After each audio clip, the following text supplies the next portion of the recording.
इस पूरे ड्रामे में और इस पूरे ड्रामे की अगर हम टाइमिंग को समझें तो हमें ध्यान में आएगा कि आज कांग्रेस पार्टी वंदे मातरम के मुद्दे पर, वंदे मातरम के विषय पर पूरे देश में चारों ओर से घिर चुकी है। राष्ट्रगीत के अपमान को लेकर जनता कांग्रेस से जवाब मांग रही है। कांग्रेस के एक बड़े नेता तिरंगे वाले केक को काटते हुए दिखाई दे रहे हैं। अपनी इसी राष्ट्र विरोधी चेहरे को छिपाने के लिए और इस जो भारी फजीयत हुई है उससे ध्यान भटकाने के लिए राहुल गांधी ने आनन फानन में यह ध्यान भटकाने का यह नया ड्रामा रचा है।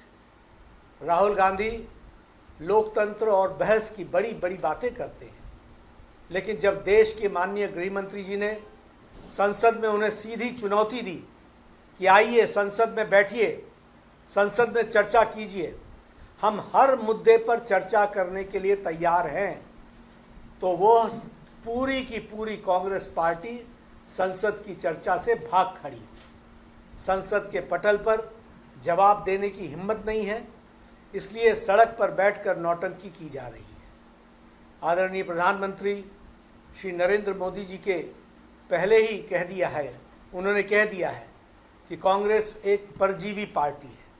जो भी पार्टी कांग्रेस के साथ जुड़ती है उससे वो ताकत लेती है और उसी पार्टी को समाप्त कर देती है। अब कांग्रेस पार्टी बच्चों और छात्रों के भविष्य को भी खत्म करने पर आमदा है।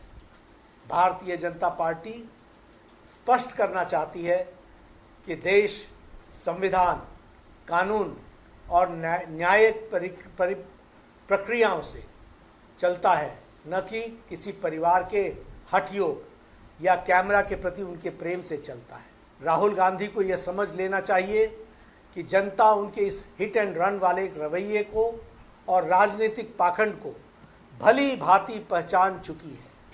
वह चाहे जितना ड्रामा कर लें, कांग्रेस अपने पापों और उसकी जवाबदेही से भाग नहीं सकती है। जनता उनसे जवाब मांग रही है और उनको जनता को जवाब देना पड़ेगा। आज पूरा देश एक बार फिर से राहुल गांधी की उस सस्ती और ध्यान भटकाने वाली राजनीति का गवाह बन रही है, जिसका प्रदर्शन उन्होंने आज संसद मार्ग थाने के बाहर जो किया वो सबने देखा है।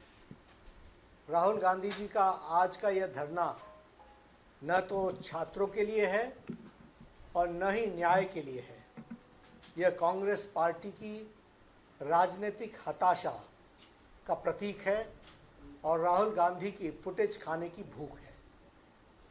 पूरा देश जानता है कि 20 जुलाई की घटना को लेकर माननीय सर्वोच्च न्यायालय ने पहले ही संज्ञान ले लिया है और पूर्व जज की अध्यक्षता में एक 5 सदस्यीय उच्च अधिकार प्राप्त समिति का गठन भी किया गया है। जब देश की सबसे बड़ी अदालत मामले की जांच कर रही है तो आज थाने के बाहर जाकर कैमरे के सामने बैठकर राहुल गांधी क्या साबित करना चाहते हैं? क्या नेता प्रतिपक्ष का देश की न्यायपालिका पर विश्वास नहीं है क्या? सच्चाई यह है कि राहुल गांधी खुद को सुर्खियों में जिंदा रखने के लिए यह कैमरा जीवी ड्रामा कर रहे हैं।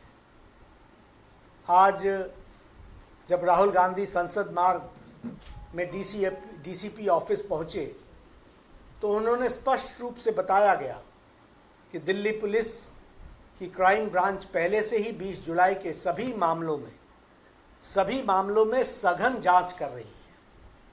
डीसीपी ने यह भी बताया उनको और आश्वासन दिया कि वे इस मामले में जो क्राइम ब्रांच को आपने कहा है वह उनको भेज दिया गया है और क्राइम ब्रांच इसकी जांच कर रही है। प्रशासन के इस स्पष्टीकरण के बावजूद धरने पर बैठ जाना राहुल गांधी के हठ योग को दर्शाता है और हठ योग के साथ साथ हताशा को भी दर्शाता है। इससे साफ हो जाता है कि उनका मकसद किसी को न्याय दिलाना या जांच करवाना नहीं है, बल्कि सिर्फ हंगामा खड़ा करके कानून